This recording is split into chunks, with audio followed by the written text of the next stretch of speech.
We are live right now. Hello everyone, thank you for watching my live stream today. And fortunately, I met Jim here, and he allowed me to go to his yard, and will be teaching us some of his tips and tricks how to grow bananas here in the desert. And for this live stream, if you streaming on the computer, on the right side there's a chat window, and if you view on the phone, there's a menu on the bottom that you can tap, and you can send messages, and I can see it live, and I can have Jim answer any question that you may have.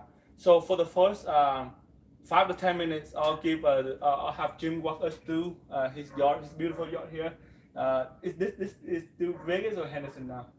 Yeah, I mean it's technically Paradise or whatever, but yeah, it's Las Vegas. Las Vegas. So we walked through his yard, and then he can tell us a little bit about all his plants and what he's done here, and then we spend the rest of the time, maybe 30 to 40 minutes, talking about bananas.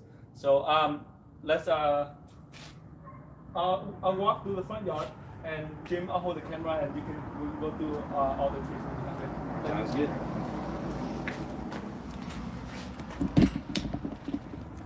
Okay, let's go, Jim. Did you want to go over here? Sure. So we got some loquats over here.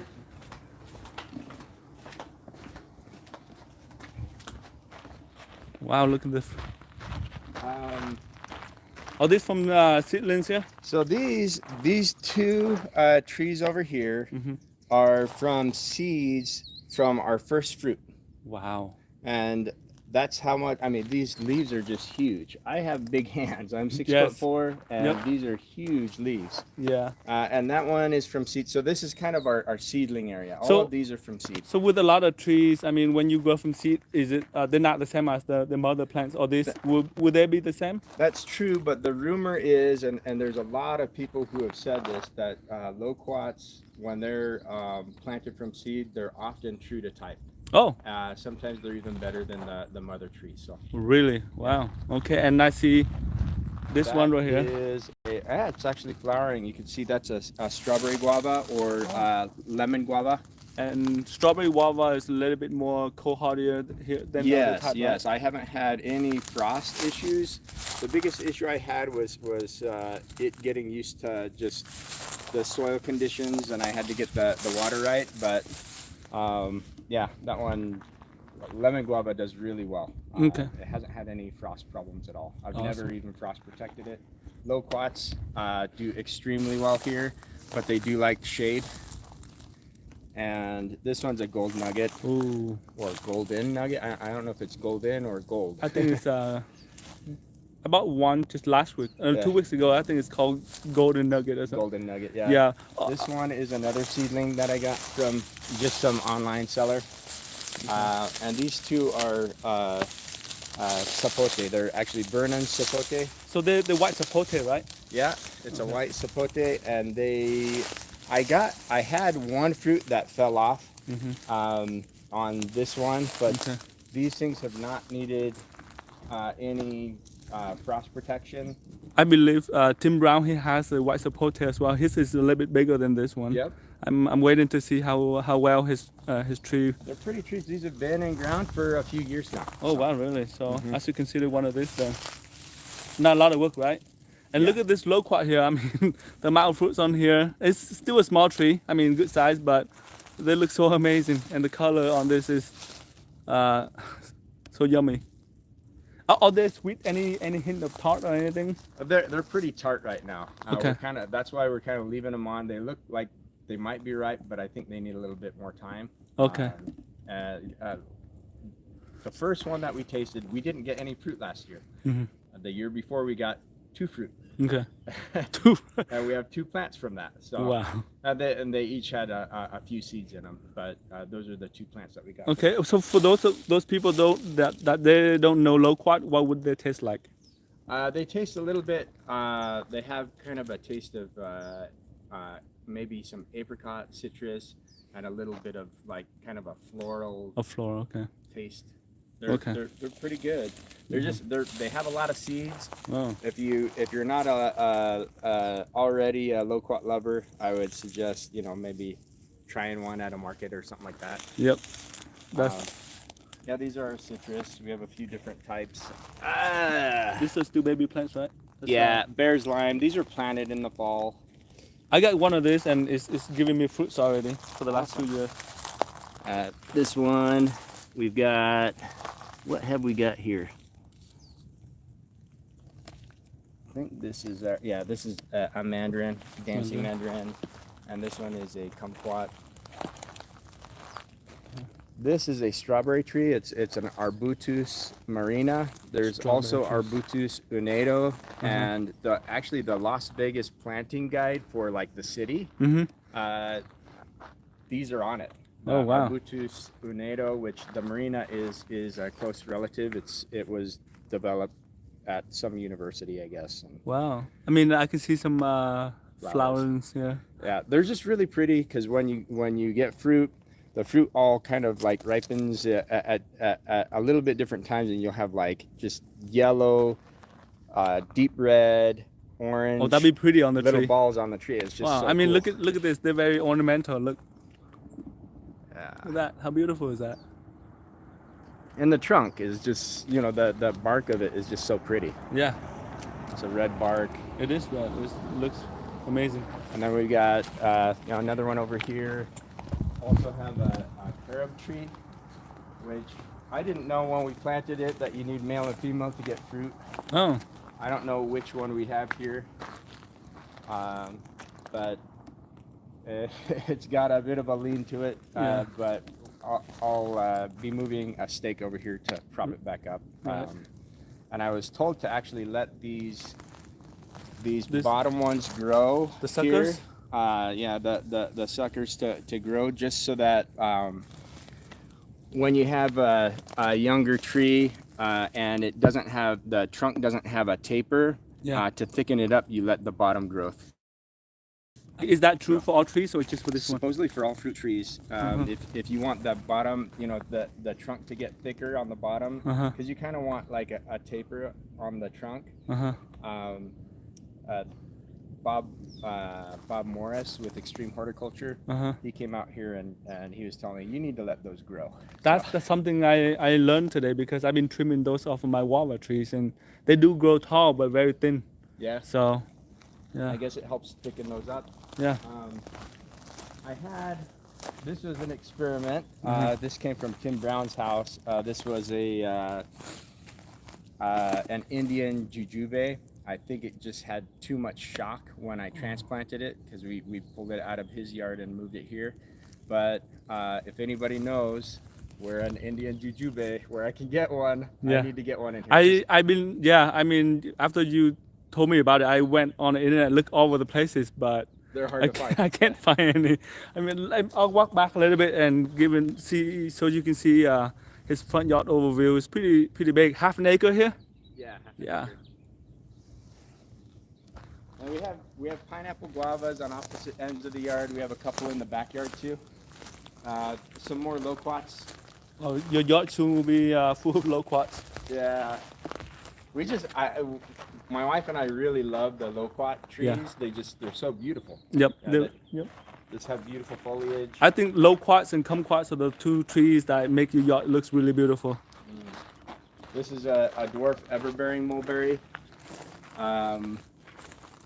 When they get more mature, they'll actually have a longer fruiting season. This was the first year that we got fruit off of this, and we got I don't know, at least 20 pounds of fruit off of this. Wow. So you live in Mountain Edge before, and you live here. In terms of the temperature, is it better here than Mountain Edge? I mean, I know Vegas, different part of town have different type of winter. Yeah, Mountain's Edge is slightly cooler. Cooler.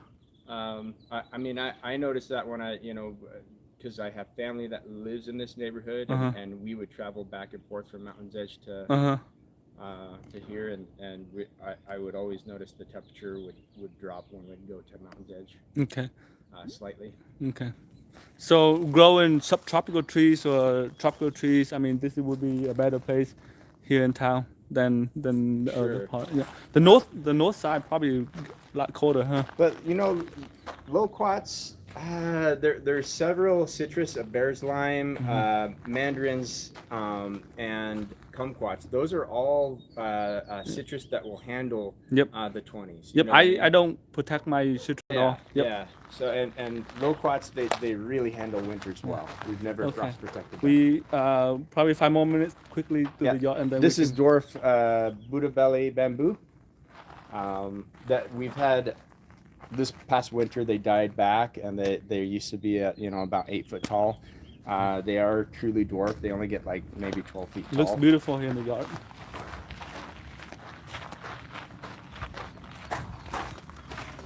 We have a pair of pecan trees, some grapes. The two on the opposite ends are Concord Grape. This is beautiful here. Once the grape covers the whole trellis here, it'll be so beautiful to be out here. And you said this is the first year is fruiting for you? Yeah. I don't know what Jim's doing, but his grape seems to be bigger than mine already. So maybe the climate here. Yeah, and it might just be, just a week ahead or something like that in temperature. You know what I mean? Right.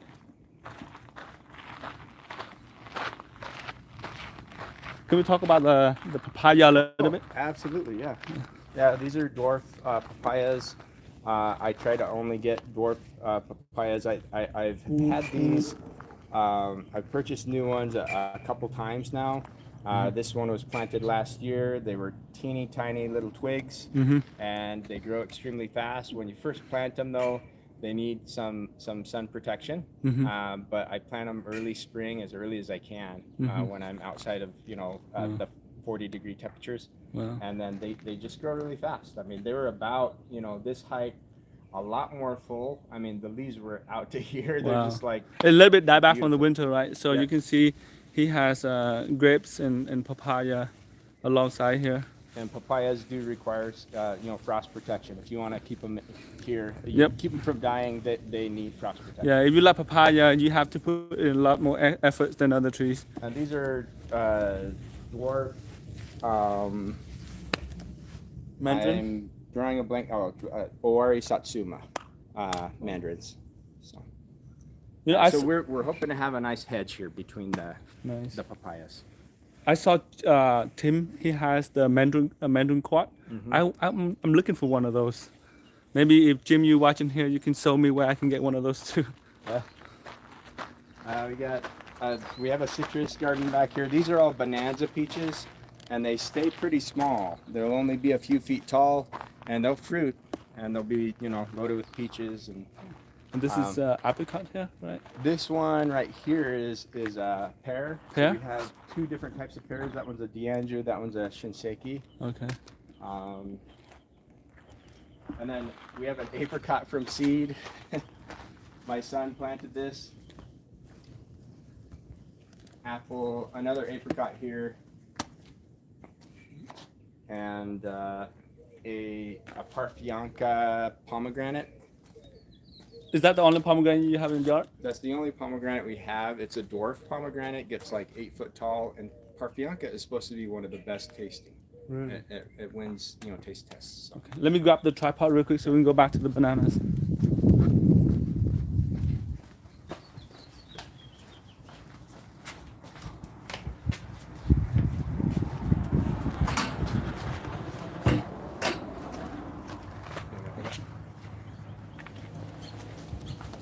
And you have more citrus over here. Yeah, a couple of different types of oranges here, Trevita and Washington. There's a mandarin hidden in the Lemongrass, there. right? Actually, this is vetiver grass. Oh. That's used in places where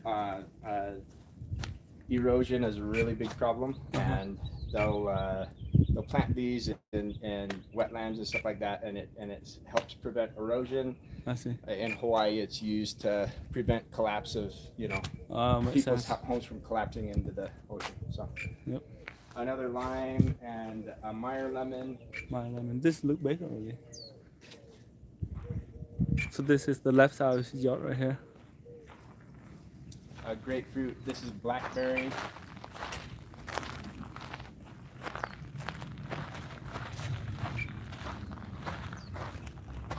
More grapes here.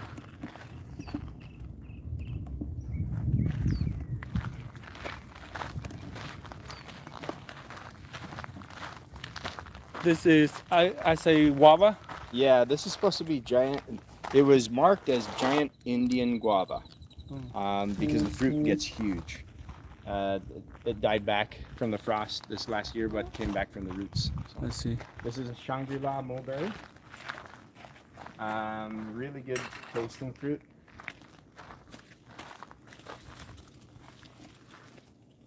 Yeah, this tree is good. You can see that one's. Oh, that one's yeah. You wow. can try it if you want. Starting to ripe already. Yeah. So the darker they are, the sweeter they are. They're a good sized berry. They almost get as long as a Pakistan mulberry, but. Oh, that's juicy. I love the foliage on these. They're just, and the more mature they get, the bigger the foliage is, and it's just a beautiful color leaf. Strawberry guavas. Right? These ones are the pineapple guavas. Pineapple, yep, yeah. Yep. And we're hoping that we can get some cross pollination between these. I haven't seen any that have set fruit, but the petals on these are really delicious. Have you eaten the petals? I've not. I mean, it's amazing. Got one of the nice white ones, you know. Like, Yeah. It's Oh, the petal is thick. it's really good. It's Let me, really good for reals. First time eating this right here. Wow, it's really sweet. Yeah, Holy crap! yeah, How's that possible? yeah. Wow. We have a few fig trees from Tim Brown, a couple of them from Tim Brown, and this one's a JH Adriatic, and it's got a lot of fruit set on it. Wow. Not really fruit set, but just fruit coming up. Okay. That one is a world's best mulberry. Just started this year. We have some citrus along the back and some tangerine beauty vines that we're just starting. And I spot another guava over there as well. So that one is actually an avocado from seed. Do you wanna? Yes, I want to see it. From far, I thought it's a guava. This mulberry over here is an Australian. There's some videos on YouTube about it. Tim Brown introduced me to it, but it's supposed to be a really good mulberry. And then that's an avocado grown from seed. And it's actually, so it wasn't from a store-bought avocado. It's from someone's backyard in California. A friend of mine gave me some avocados, and I asked them about it. And these avocados came from a tree that was grown from seed. So this is. Did you frost protect it from the winter at all?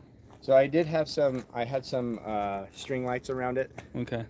And that's it? I didn't wrap it. It had a little bit of frost damage. I can see that, yeah. But it's over the growing winter. back fine, very strong. Yeah, I did provide some sun protection, and I may provide some sun protection this summer. It's getting, Yeah, still baby plants, yeah. yeah, it's like, You don't want those beautiful leaves to get burnt from the sun.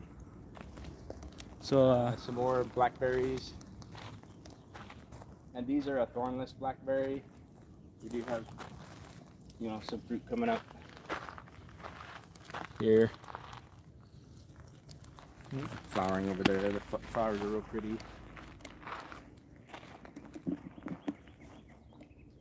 We can go check out the bananas. let's go check the bananas.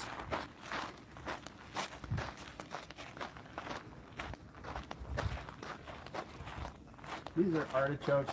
They're kind of dying back right now, and part of it is because they got really hit by aphids heavy, and so artichokes will they'll send up pups. The mother plants will send up pups when they die at the end of the season, and this had several pups, and it was I don't know, it was over 12 feet wide, and it became unmanageable, and so the pests got to it too easily. So, yeah, you need more airflows underneath as well, right? So I'm going to reduce to one single plant next year. Yeah, so, and also this structure here looks amazing, that where he grows. strawberries. You plan for anything else besides strawberries here?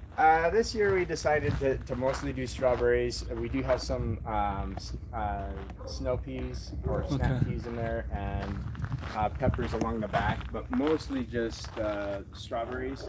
We've had a ton of strawberries die back on us, but the ones that have stayed have been really productive.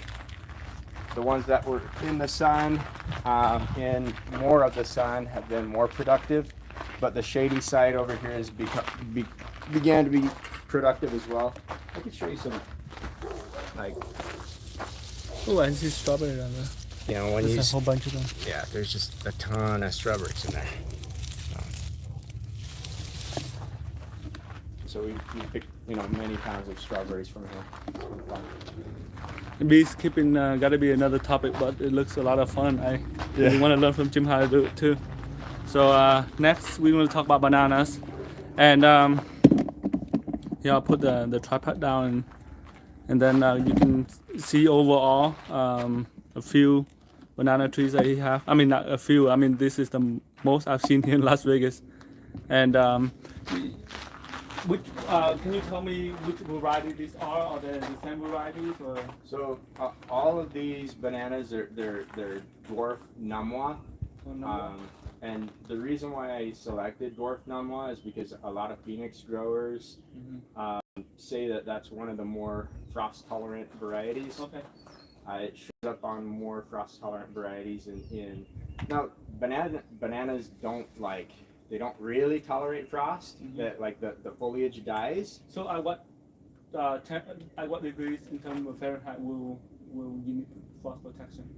Below below freezing. Below freezing. Yeah. And what did you do to protect this frost?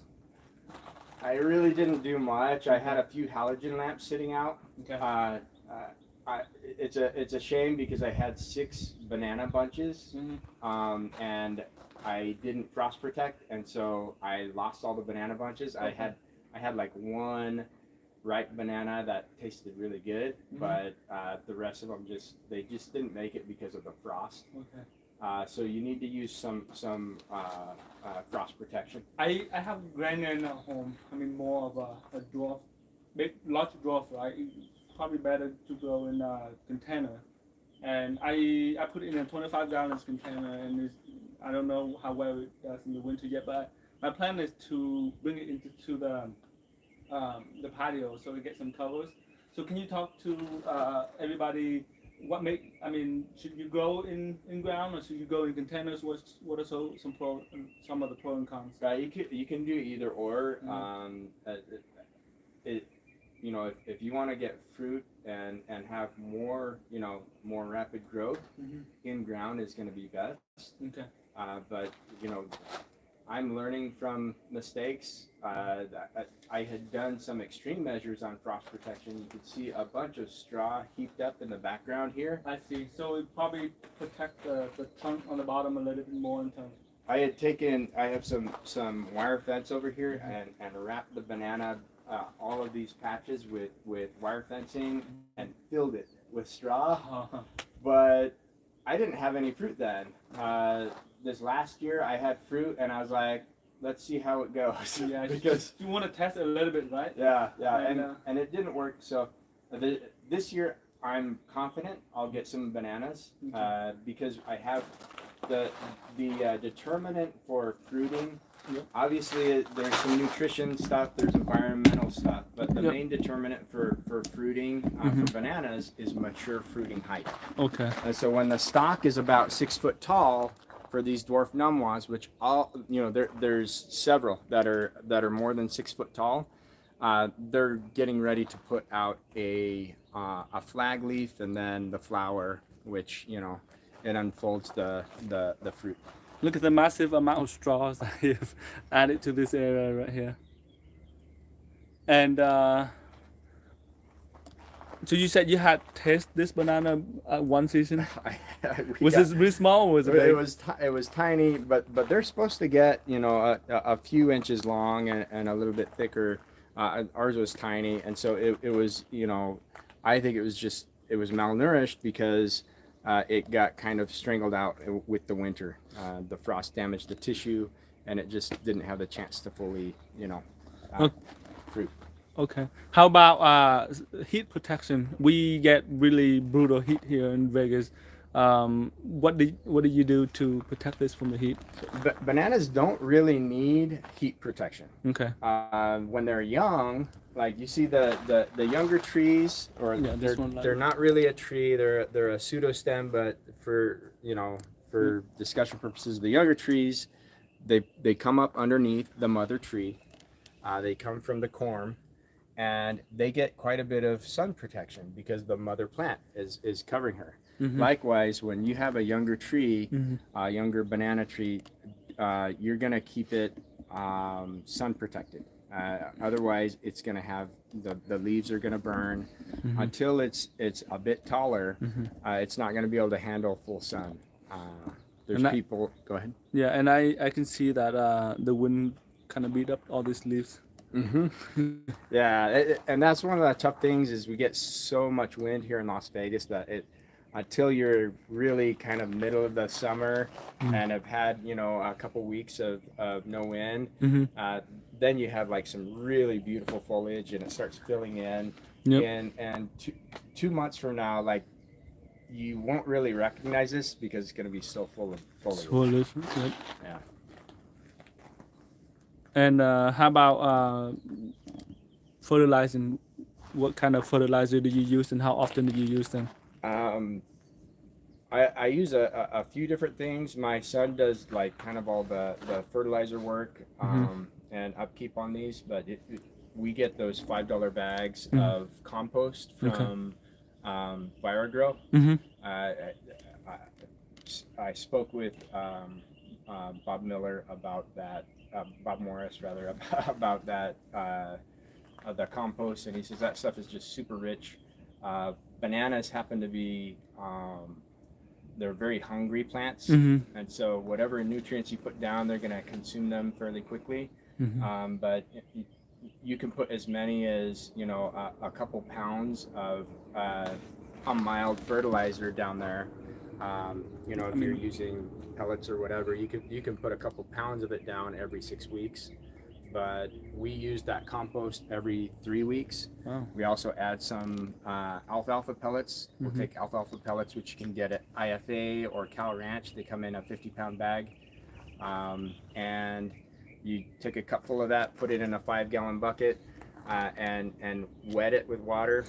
It expands, and then you kind of mix it up and throw it underneath the banana. You gotta show me where I can get those. Yeah. And you said like you throw in compost every 3 weeks or so. How about in the winter? Do you fertilize in the winter at all? In the winter, I turn off all irrigation for these plants, which is similar to the papayas.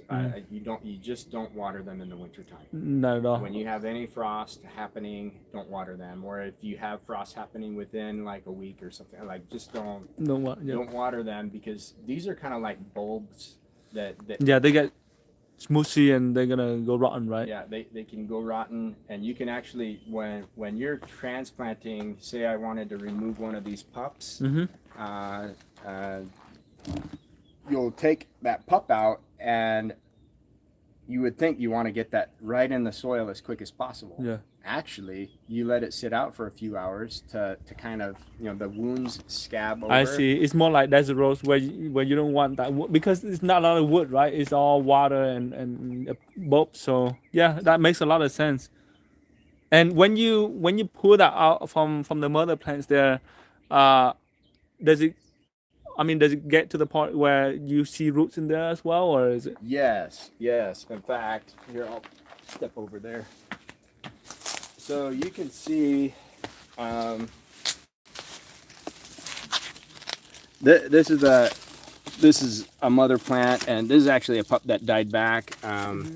This one is the mother plant for this one, and the roots are going to go out around here, and so when you dig this up, don't put your shovel here. You're going to put your shovel back here, and you'll take a shovel behind this and have the shovel turn towards the mother plant so that you can cut off a portion of the corm, and make sure that you dig out those roots too, because those roots are also going to be important for the nourishment of the plant. Yeah, you gotta be careful otherwise they go into shocks, right? Yeah. And I don't know if the video doing it justice, but this trunk here, I mean, I gotta say at least 10 inches in diameter here, right? They're pretty big. And so that one is getting ready to fruit. I expect to see a flag leaf in the next, within the next 4 weeks. I'm sure we'll see one. So when you see the flag leaves, that's the indication when they're starting to fruit, huh? Yep. Yeah, and it's a different look of a leaf. It's very like, when you see it, you're like, oh yeah, that's different. Yeah, and at what time of the year do you start seeding buds for banana? The flowers. The flowers, yeah. It really can be any time of year. Anytime, as long as it's growing season. The main determinant is the height. So I know that I have several bananas that are at fruiting height. This one's getting close. It maybe isn't quite tall enough, but these have a range of fruiting height. They can be like as short as maybe just a few feet tall to 8 foot tall. But I've got 1, 2, 3, 4 that are very eligible candidates for fruit this year. We're likely to see flag leaves on all of those soon. So you are 6'4" and look at I'm for standing reference on a bunch of mulch. So this are tall. I mean, and for watering in the spring and the summer, how often do you water them? Do you have a drip irrigation here? I do have drip irrigation. Okay. And one of the common things, like some of the gardeners in Phoenix will talk about, you need to do flood irrigation, but you do not need flood irrigation for bananas, apparently. Okay. I got fruit, you know what I mean? So it's not necessary. They require about as much water as a tomato plant for stock. So for those people that don't know what flood irrigation is, can you tell? Yeah, flood irrigation is more like these things. These bubblers come out and it sends out kind of a shield of water, or a bubble of water that comes out, and it will fill up a reservoir. And so this is kind of a flood irrigation thing that we're using in the garden. Might not be the best, but it works really well for us. But with flood irrigation, often bubblers that are high flow will be used, and you'll do a berm around your plant and make sure that you fill that reservoir. Okay, it's like a mini pond. Yep. And in terms of soil penetration, can you talk a little bit more about soil penetration? What type of soil, how loose the soil is, and what do you do to the soil? How do you? So, I did the extreme thing where I replaced a bunch of soil. I took out caliche, I took out the desert soil, and I replaced with BioGrow's garden soil. That is totally not necessary. In fact, that these roots don't send out to here.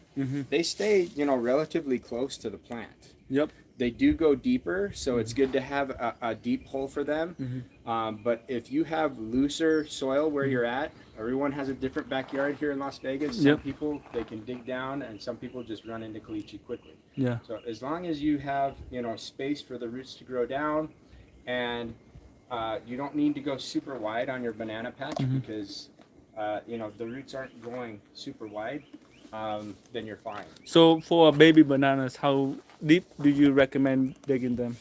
I would dig it as deep as you would for a larger banana plant, maybe 2 feet deep.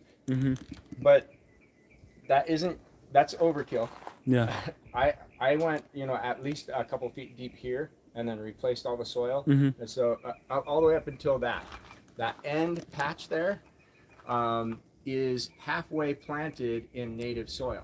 Okay. And so you can actually use native soil. You can see has a little bit of malnutrition. The leaves are a little bit more yellow over there. I need to add some more amendment, and those will perk right back up and be just as green as the rest of it. But that is planted halfway in native soil because I ran out of space. I see. So would you say those yellow leaves or lack of iron? Yeah. There's iron and then nitrogen. Nitrogen is going to be a big one. They're very heavy feeders. They are. Okay. And how much sunlight do they need? So that's when they're young. They're gonna when they're smaller or they're just a little pup. You need to sun protect, and that's the weird thing is that, like, you know, a young plant, as long as it's not a tissue culture, I wouldn't throw a tissue culture right outside in the 110-degree heat. Right. But if they've had some time to establish in a container and they're rooting out that container, they've got more than enough root to handle the heat. It's the sun that will do some damage. The sun will damage, right? Yep. I have a fortunate situation here where, you know, we have the pergola above us, and these do catch about 6 hours of direct sun between maybe a little more, maybe a little less, depending on the time of the year. And for and then they get partial sun, shaded sun in the evening, right? But when bananas are really established, they can handle full sun. They will fold down. Like, you'll see all these leaves kind of collapse down. Yeah, like this one right here. In the middle of the day. Yeah. When it gets real hot, you'll see them they'll all just kind of fold down. It's almost like they're like, hey, I don't want too much sun hitting me. Right, I'm gonna protect myself and just fold down. Yeah. So heat and sun are two different things for them. Yep. So they can handle the heat, just the sun. Yep. And most of my tropical plants as well is the exact same way. I mean, I put them on the east side, and they're okay with 115 degrees. But the one on the west side, where you get the long sun in the evening, afternoon, it just get burnt. So they're okay with the heat. It's just the sun. Now these things, you know, from pup to mother plant, it can be it can be 18 months. It can be sooner than that. Bananas grow pretty quickly though. Okay. Any I mean, growing bananas in the desert is different, right? Definitely a lot harder, and you have to put in a lot of cares and efforts. But do you have any other tips? Any things you want to tell people who watching this video who want to attempt this here in the desert? So you can start with a pup if you're really daring, or start with tissue cultures. And most sellers on like eBay and Etsy, they'll sell little plants that say like they may be from like 4 inches to 12 inches tall. There's also a Florida Hill nursery that sells pups, and I got a bunch of them for an event last week. And I would start personally, because this is how I started. All of mine started from these tiny Namwa tissue cultures. And a tissue culture is just a nursery took a piece of corm and they planted it, that root from the banana plant, they planted it, and then it sent up a little plant. Yep. And they're cheap enough that if you don't succeed, it's okay. Yeah. And so get used to those, understanding, what water requirements those have, and understanding like it's very, very easy to overwater a banana plant. But here in Las Vegas, it's very dry here, and so you're tempted to overwater them. Once you move them outside and they have a big enough root mass, they can handle a little bit more abuse either way. A little more water, a little less water, but it is easy to water damage banana plants. And often people who leave irrigation on, I've heard it from Phoenix people, they'll leave irrigation on accident in the wintertime and rot out their plants. Yeah. Yep. And I grow one myself in 25-gallon container. I do want to grow some more along the side of my house as well. So this is great knowledge for me. My goal is to buy plants and learn how to grow them and share my knowledge, and as well as learning from others around here, especially those who grow trees in the desert. I mean, it can be very challenging. So sharing this level of success will be amazing for those who want to attempt. Anything else but about banana that people should know? Yeah, so ice cream bananas are a really common one, or they're also called blue java. They grow really tall. They can't really handle Las Vegas very well unless you have a really good situation for it. Katie Olson is somebody that grows bananas here in Las Vegas, and she's had success with ice cream bananas. But you have to be careful because winds will topple over. Because they grow very tall, right? Yeah. We have a Las Vegas banana growers group on Facebook. Yep. This isn't a shameless pitch for that, but the banana growers group that really has like an extreme wealth of knowledge is the Phoenix Bananas growers group, and I'm in that group. It's a great group to be in, and you can learn a lot from people, and you know, anything that I say that is wrong can be corrected. Yep. So I included the link to that Facebook group here in the description, and also don't forget to check out Jim's Instagram, Oasis of Las Vegas, right? And I also included in the description, and he's always uploading photos, and especially when I'm new to that Las Vegas banana growers, and I went in there and saw all his progresses and all his knowledge that he's sharing there. So please be sure to check those his Instagram and Facebook group. Right on, thank you. Yep. So thank you, Jim, for letting me do a live video here today. And if you missed the live stream, I will be uploading this in YouTube, and you can watch it later. Thank you so much. Don't forget to subscribe and give me a thumbs up. Thank you. Thanks.